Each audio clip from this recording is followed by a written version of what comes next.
You know what this means? We've come to the end of our weekly topic, and that means we have to stop avoiding what has been looming large pretty much the entire week, our banality draft for this week. And sir, if I may be honest, or if I may just speak frankly here, you picked this band, so yeah, I'm gonna let you do the intro here because it was enough to have to prep. Okay, well, all right. Circa, what was the year that Sammy Hagar took over for David Lee Roth? It was after 1984, so for sure. 86 probably maybe?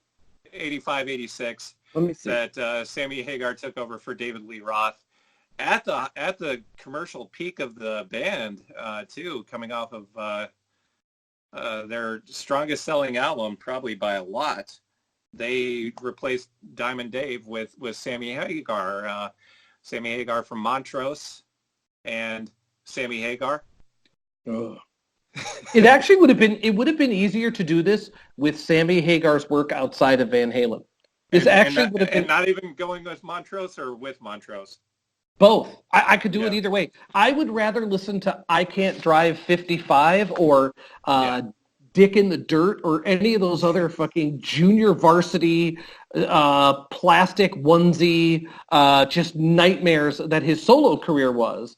Mm-hmm. Those are tolerable, I think, compared to this. But Spotify lists 5150 as 1986. So we're doing whatever, 86 to 93, I think, is the Van Hagar era. Yeah, so the Van Hagar era, as it will live in infamy. Okay, so mentioning I Can't Drive 55, we got to take off the table anything, like a live version of that Van Halen might have performed during that era. I agree. Or any live version of a David Lee Roth era Van Halen song that Sammy Hagar would have done the vocals on. Those are off the table. I agree. And of course, any covers, as always, those are off the table. All right, I've taken a deep breath. I believe you go first, which is absolutely, this is a nightmare scenario for me. You going first in the banality draft. Oh, boy. Okay. I'm going to start with Top of the World. Okay. That's good. That's very good. That gives me breathing room. Okay. Explain yourself, peasant. Well, you have probably a classic Eddie Van Halen intro. It's really not a bad song as far as this era of Van Halen goes. There aren't many big guns here. There are some big hits. They did have some hits during this era. That doesn't make them good. We know that. But I would say with what we're dealing with here, this is a pretty good song. Good guitar song, good, well recorded, good song. Well, good yeah, not one that's going to make my playlist on a regular basis, but a good song. I'll say this, whether it's Steely Dan, the Eagles, or Van Hagar, this is music that you and I have been forced to listen to our entire lives. You and I grew up in Iowa. We would have both been living in the Cedar Rapids metroplex during this time. Like it was literally functionally impossible to walk around a place like that in 1986 without hearing that blasting out of cars. Well, especially because I think Van Halen in any era is very much teenage boy music. Mm-hmm. During, the David Lee Roth era, it is teenage boy music. It's a different teenage boy than in the Hagar era. I think that teenage boy dresses differently than the David Lee Roth one. Sure. Do you think any female has ever purchased a Van Hagar record willingly? Yeah, they have their female fans for sure. Oh, I mean, you and I went to school with some of them. I know. That's true. They're probably the government. But I think it is the teenage boy that connects with it on an emotional level. I don't respect any of the Van Hagar choices, but I would say of given the source material, this was on my list but it wasn't in my top 5. So this was a contingency pick for me, which means I am able to grab my number 1.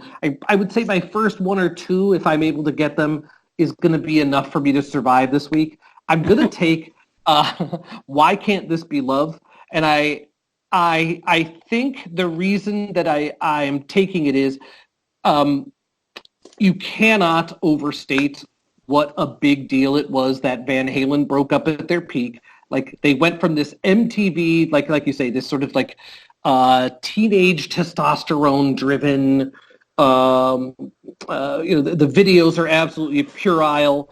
But 1984 is a really good record for a band in their position, for a band who had to pull an ace. You know what I mean? They had to do something different. They had to do something new. They had to go way out on a limb with the keyboard stuff, which lots of people were like, oh, I heard the new Van Halen album has keyboard on it. I'm not buying that crap. You know, they really did have a tough job to do. But the stuff that holds up from that album isn't, I don't think it's really Jump. It's more Panama, which is that's really them playing to their strengths.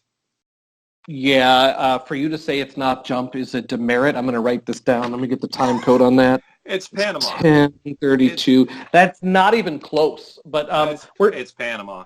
No, it is Jump. Panama is great. Hot for Teacher is great. Top Jimmy is, as far for a deep cut by Van Halen standards, is pretty good. I'll Wait. Considering I'll Wait is a miracle that was a huge radio hit without a video. Can you imagine them doing that? So I pick Why Can't This Be Love because the same sort of anticipation around 1984 of like, oh my God, what's Van Halen going to sound like with a keyboard in the band? That same anticipation was like, oh my God, Dave's out of the band. Somebody want to wake up Dave? Dave, like literally MTV used to have Dave TV. And so that was the video for the Louis Prima song. Yeah. It's again the buildup was so huge that there was like almost nothing they could do to pay that off. And I have to say, Why Can't This Be Love has that little synthesizer intro. And then it opens up and it sounds like Van Halen, but it doesn't at the same time. Like, again, they had a really tough job to do. They could have really blown up in their face like Van Halen 3, but it didn't. They were able to get their shit together. There's enough song there. There's enough heart in it. They mean it. They want it to get over. I'm going to give them the benefit of the doubt and say that is the most tolerable Van Hagar song. Okay, well, I'll admit you thwarted my strategy. Yes! Suck it. Because, I should have picked that. I knew I should have picked that number 1. I decided I'd try to let it slide to number 2. That was not wise. It wasn't wise because now I'm going to get screwed at the end of this. Yeah, good. Because I don't have enough ammo here. Good. So you're up. Well, and a sidebar on this. It was Gigolo Lance, who covered the Car song that we talked about earlier, also did a great cover of this song, where they did it like early Beatles. It kind of sounds like She Loves You, but it's Why Can't This Be Love? Ooh. And that was from a Van Halen tribute album, which I'll have to look up. I'll have to look this up. Let me look it up. I have to tell you, I would have to look it up too. I am unfamiliar with any Van Halen tribute albums. I just can't get my brain around that. Okay, it was called Everybody Wants Some from 1997. Well, considering no Van Halen cover is better than Aztec Camera's cover of Jump, I'm not sure what to expect. I'll look it up. Okay, yeah, definitely worth checking out. I agree. There aren't many good Van Halen covers at least that I'm aware of, but this is a good one. Really, as far as that album goes, it's probably the only really good one on that album, even. So we have top of the world. Why Can't This Be Love? What do we have in third position? Yeah, and by the way, that song might actually be called Standing on Top. No, I think it is called Top of the World. It's just Top of the World. Oh, boy. Oh, Lord. man. Crying won't help you. Praying won't do you no good.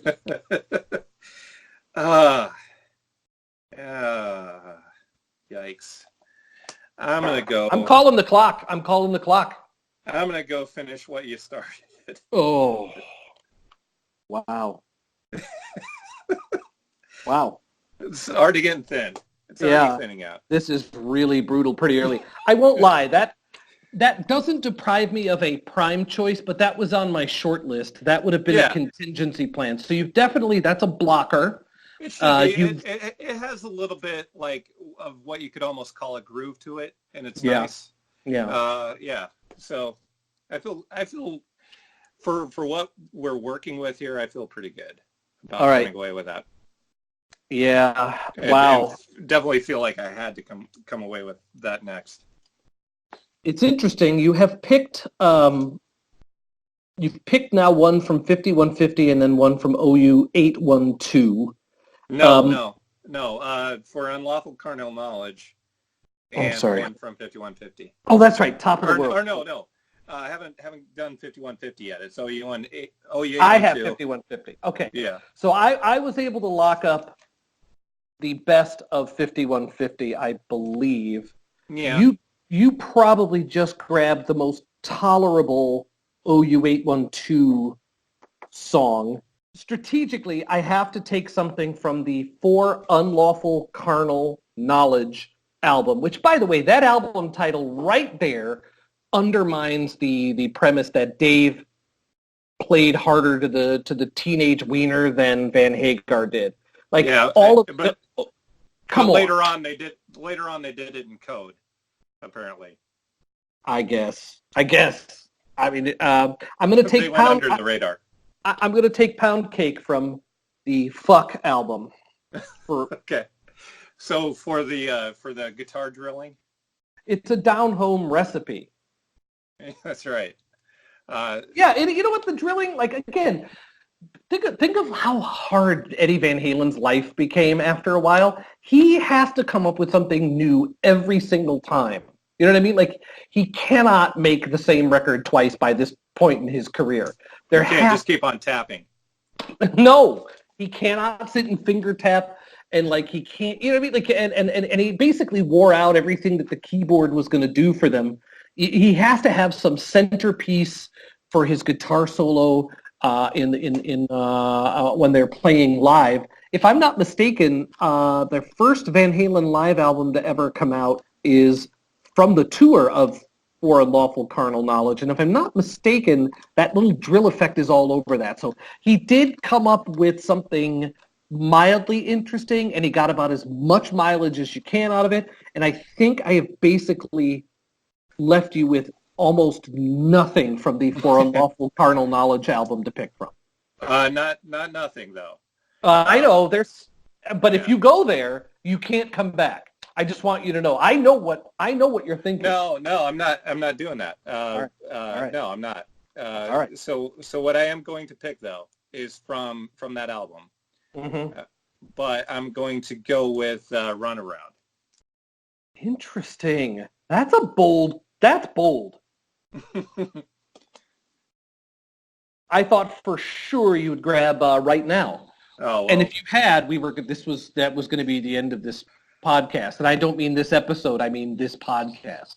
If one of us ends up with that, I don't know how much we can really hold it against the other one, because it is thinning out. Although I feel good about Runaround. It's not a bad song.